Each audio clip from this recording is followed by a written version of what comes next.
जून 2025 के शुरुआती दिनों में जो लंबे समय से रशिया यूक्रेन कॉन्फ्लिक्ट चल रहा है वो काफी ज्यादा बढ़ गया है। लड़ाई में ये तेजी जो थोड़ी बहुत डिप्लोमेटिक कोशिशें हो रही थीं, उन पर एक लंबा साया डाल रही है। रिपोर्ट्स बता रही हैं कि यूक्रेनियन और रशियन डिप्लोमैट्स इस्तांबुल में पीस टॉक्स फिर से शुरू करने वाले थे, लेकिन बैटलफील्ड के हालात ने एक तेज एग्रेसिव मोड ले लिया है। इस नए फेज की पहचान है यूक्रेन के बड़े डेयरिंग ऑपरेशंस रशिया के अंदर तक। ये एक्शंस सच में दिखाते हैं कि कीव की कैपेबिलिटी और हिम्मत बढ़ रही है कि वो जोरदार पलटवार करे।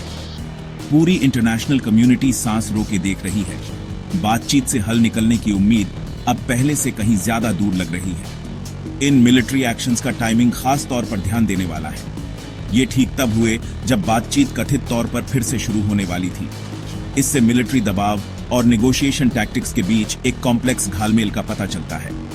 यूक्रेन किसी भी पोटेंशियल बातचीत में मजबूती की पोजीशन से एंटर करने के लिए डिटरमिन्ड लगता है। हाल के अटैक्स मॉस्को के लिए एक कड़ा मैसेज हैं। ये रशिया की वल्नरेबिलिटीज को हाईलाइट करते हैं। ये सालों के कॉन्फ्लिक्ट के बाद यूक्रेन की रेजिलियंस और बढ़ती ऑफेंसिव कैपेसिटी को भी दिखाते हैं। दोनों तरफ के स्ट्रेटेजिक कैलकुलेशंस और भी ज्यादा पेचीदा और रिस्क भरे होते जा रहे हैं।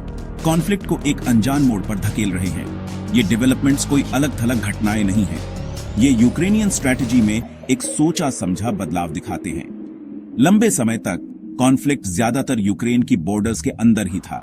अब वॉर तेजी से रशिया में भी फैल रहा है।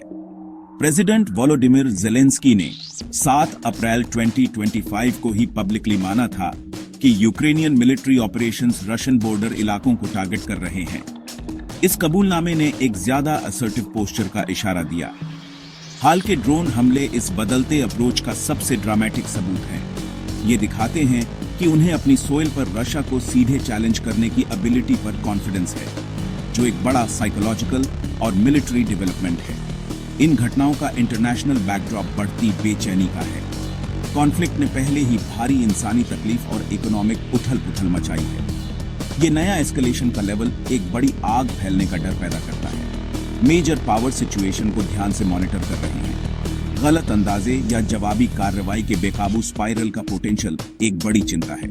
इस्तांबुल में पीस का सपना धुंधला होता दिख रहा है। इसकी जगह एक तेज होती वॉर की भयानक सच्चाई ले रही है। स्टेक्स रीजनल स्टेबिलिटी और ग्लोबल सिक्योरिटी दोनों के लिए इनक्रेडिबली हाई हैं। जून 2025 की शुरुआत में एक बहुत ही कोऑर्डिनेटेड और वाइड स्प्रेड ऑपरेशन में यूक्रेन की सिक्योरिटी सर्विस एसबीयू ने रशियन एयरबेसेस पर कई ड्रोन अटैक्स किए। ये हमले रशियन टेरिटरी के अंदर तक पहुंचे, आर्कटिक और साइबेरिया जैसे दूर दराज के फैसिलिटीज को टारगेट करते हुए। इस ऑफेंसिव की हिम्मत और जियोग्राफिकल स्कोप ऑनेस्टली अनप्रेसिडेंटेड थी। प्राइमरी टारगेट्स थे रशिया के स्ट्रेटेजिक बॉम्बर्स। ये वही एयरक्राफ्ट हैं जिन्हें मॉस्को ने यूक्रेनियन शहरों और इंफ्रास्ट्रक्चर पर मिसाइल हमले करने के लिए बड़े पैमाने पर इस्तेमाल किया है। ऑपरेशन का मकसद रशिया की वॉर मशीन के इस जरूरी हिस्से को बेकार करना था। इन हमलों की सक्सेस यूक्रेन के लिए एक सिग्निफिकेंट टैक्टिकल विक्ट्री है। हमलों में अंदाजन 117 फर्स्ट पर्सन व्यू ड्रोन्स शामिल थे। ये रिलेटिवली इनएक्सपेंसिव डिवाइसेस, जिनकी कीमत सिर्फ कुछ $100 है, ने उम्मीद से कहीं ज्यादा डैमेज किया। Dozens of Russian aircraft reportedly damaged या डिस्ट्रॉयड हो गए। कुछ असेसमेंट्स बताते हैं कि रशिया के स्ट्रैटेजिक बॉम्बर फ्लीट का शायद 1/3 हिस्सा अफेक्ट हुआ होगा। रशिया को हुआ एस्टिमेटेड फाइनेंशियल कॉस्ट चौंकाने वाला है। पोटेंशियली $7 बिलियन तक पहुंच सकता है। इस फिगर में सिर्फ एयरक्राफ्ट का लॉस ही नहीं, बल्कि एयरबेस इंफ्रास्ट्रक्चर को हुआ डैमेज और मिलिट्री ऑपरेशंस में आई रुकावट भी शामिल है। ये सच में दिखाता है कि कैसे लो कॉस्ट टेक्नोलॉजी एक कन्वेंशनल मिलिट्री सुपर पावर को चैलेंज कर सकती है। इस ऑफेंसिव का एक की एस्पेक्ट था इसकी एबिलिटी कि ये sophisticated Russian air defence systems को चकमा दे सके। एफपीवी ड्रोन्स का छोटा साइज और लो फ्लाइट एल्टीट्यूड उन्हें डिटेक्ट और इंटरसेप्ट करना मुश्किल बना देता था। इससे रशिया के डिफेंसिव पोस्चर में क्रिटिकल वल्नरेबिलिटीज सामने आई। इन ड्रोन हमलों को कोऑर्डिनेट करने वाला एक कमांड सेंटर रिपोर्टेडली रशिया में ही एक एफएसबी ऑफिस के पास था। ये डिटेल अगर कंफर्म हो जाती है तो मॉस्को के लिए और ज्यादा शर्मिंदगी की बात होगी। इससे यूक्रेनियन फोर्सेस द्वारा एक सिग्निफिकेंट इंटेलिजेंस पेनिट्रेशन का पता चलेगा। हम लोगों ने अनडिनायबली रशिया की लॉन्ग रेंज मिसाइल हमलों की कैपेसिटी को कमजोर किया है। रशिया पर साइकोलॉजिकल इम्पैक्ट भी उतना ही सिग्निफिकेंट होने की संभावना है जितना मटेरियल लॉसेस हुए हैं। यूक्रेन की रशिया के अंदर तक स्ट्रैटेजिक एसेट्स पर हमला करने की एबिलिटी क्रेमलिन के कभी न हारने वाले नैरेटिव को तोड़ देती है। ये रशिया की इमेज को भी डैमेजेस पहुंचाती है कि वो एक ग्लोबल न्यूक्लियर सुपर पावर है जिसके डिफेंसेस अभेद्य हैं। लेफ्टिनेंट जनरल IHOR रोमानेंको, जो पहले यूक्रेनियन मिलिट्री के डेप्यूटी चीफ थे, ने इस ऑपरेशन को रशिया, FSB और पुतिन के मुंह पर तमाचा बताया। उन्होंने ये भी सजेस्ट किया कि इसने वेस्ट की मदद की रशिया की न्यूक्लियर डिलीवरी कैपेबिलिटीज को टारगेट करके। ये सेंटिमेंट क्रिस बिगर्स जैसे वेस्टर्न एनालिस्ट्स भी दोहराते हैं, जिन्होंने ऑपरेशन की तारीफ करते हुए इसे एक रिमार्केबल सक्सेस बताया। गैप 2S खासकर इरकुत्स्क के बेलाया एयरबेस पर हुई डिस्ट्रक्शन को नोट करते हुए। जबरदस्त ड्रोन हमलों के अलावा रशिया की बॉर्डर्स पर यूक्रेनियन मिलिट्री एक्टिविटी तेज हो गई है। प्रेसिडेंट जेलेंस्की के पहले रशियन फ्रंटियर जोन्स में ऑपरेशंस की बात मानने के बाद सस्टेन्ड एंगेजमेंट्स की रिपोर्ट्स आ रही हैं। ऐसे इंडिकेशंस हैं कि यूक्रेनियन फोर्सेस रशिया के कुर्स्क रीजन जैसे इलाकों में प्रेशर बनाने और शायद टेरिटोरी पर कब्जा करने की भी कोशिश कर रही हैं। ये अनकन्फर्म्ड रिपोर्ट्स के बीच हो रहा है कि यूक्रेनियन यूनिट्स जैसे कि 225th assault regiment Russian forces को एक्टिवली चैलेंज कर रही हैं। इन फोर्सेस को एलिजिडली सेटबैक्स का सामना करना पड़ा है और कुर्स्क रीजन और बेलारूस के कुछ हिस्सों में पोजीशंस से पीछे हटना पड़ा है। ऐसे क्लेम्स हालांकि इंडिपेंडेंटली वेरीफाई करना मुश्किल है, एक डायनामिक और बदलते फ्रंट लाइन की पिक्चर पेश करते हैं। बेलारूस में सिचुएशन पार्टिकुलरली सेंसिटिव है। हालांकि ऑफिशियली ग्राउंड वॉर में डायरेक्ट पार्टिसिपेंट नहीं है, बेलारूस रशियन फोर्सेस के लिए एक स्टेजिंग ग्राउंड रहा है। बेलारूशियन टेरिटरी के अंदर कोई भी सिग्निफिकेंट यूक्रेनियन मिलिट्री एक्टिविटी एक मेजर एस्केलेशन होगी। ये पोटेंशियली बेलारूस को कॉन्फ्लिक्ट में और ज्यादा डायरेक्टली खींच सकती है। बेलारूस से रशियन ट्रूप्स के पीछे हटने की रिपोर्ट्स अगर एक्यूरेट हैं, तो मॉस्को के इन्फ्लुएंस में कमी या स्ट्रेटेजिक रिपोजिशनिंग का संकेत हो सकती है। कुर्स्क रीजन, जो डायरेक्टली यूक्रेन से सटा हुआ है, इन ग्राउंड एंगेजमेंट्स का फोकल पॉइंट बन गया है, जो यूक्रेन की दुश्मन के घर में घुसकर लड़ने की स्ट्रैटेजी को हाईलाइट करता है। एस्केलेटिंग टेंशंस में एक और ग्रेव कंसर्न ये है कि reported British request to the United States for nuclear capable fighter aircraft. ये डेवलपमेंट जो हाइटेंड कॉन्फ्लिक्ट के बीच सामने आया है, नेटो के अंदर रशिया के इंटेंशंस और न्यूक्लियर एस्केलेशन के पोटेंशियल को लेकर प्रोफाउंड अनीज का सिग्नल है। हालांकि रिक्वेस्ट की स्पेसिफिक्स और अमेरिकन रिस्पांस अभी अनक्लियर हैं। यूरोप में एडिशनल न्यूक्लियर केपेबल एसेट्स तैनात करने की महज डिस्कशन ही करंट क्राइसिस की सेवेरिटी को अंडरस्कोर करती है।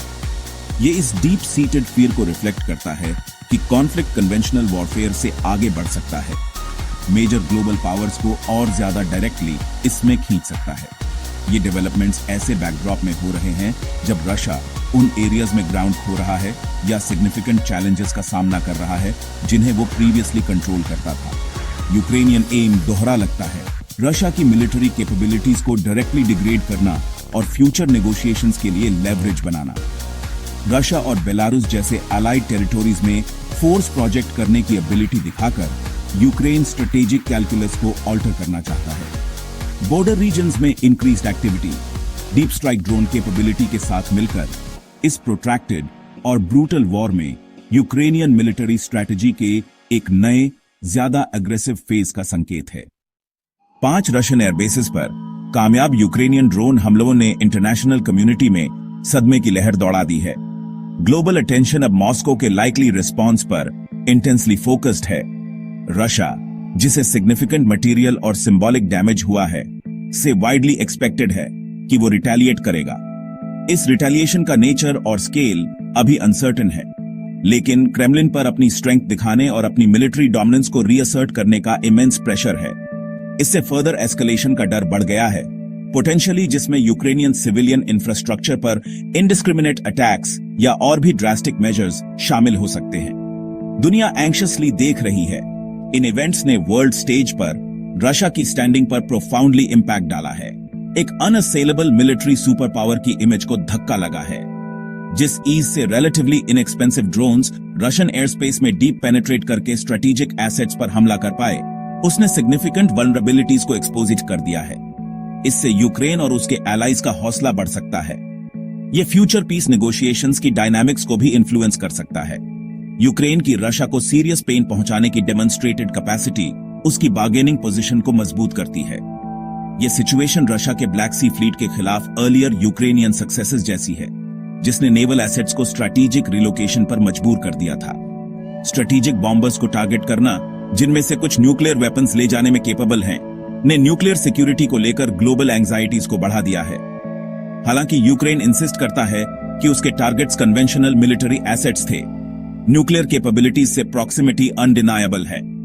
लेफ्टिनेंट जनरल रोमानेंको का कमेंट कि वेस्ट की मदद हुई रशिया के न्यूक्लियर पोटेंशियल को टारगेट करके इस सेंसिटिव डायमेंशन को हाईलाइट करता है। British request for US nuclear capable aircraft heighten nuclear stakes को और अंडरस्कोर करती है। न्यूक्लियर एसेट्स से जुड़े मिसकैलकुलेशन या अनइंटेंडेड एस्केलेशन का पोटेंशियल पूरी दुनिया के लिए एक चिलिंग प्रोस्पेक्ट है। अल्टीमेटली ये recent developments Russia Ukraine conflict के पेरिलस ट्रेजेक्टरी को अंडरस्कोर करते हैं। हर सक्सेसफुल यूक्रेनियन ऑपरेशन और हर anticipated Russian counter move region को और पोटेंशियली दुनिया को एक वाइडर कॉन्फ्रंटेशन के और करीब धकेलता है। डिप्लोमेटिक रेजोल्यूशन की होप, जो पहले से ही फेंट थी, एस्केलेटिंग साइकिल ऑफ वायलेंस से और डिमिनिश हो गई है। हम लोगों ने यूक्रेन की इंजेन्युइटी और रिजॉल्व को डेमोन्स्ट्रेट किया है। उन्होंने रशिया की वल्नरेबिलिटीज को भी उजागर किया है। आने वाले दिन और हफ्ते क्रिटिकल होंगे, ये डिटरमिन करने में कि क्या ये न्यू फेज एक डेंजरस एस्केलेशन की ओर ले जाता है या समहाउ हॉस्टिलिटीज को खत्म करने के न्यू एवेन्यूज बनाता है। However unlikely that may seem as of June 2025.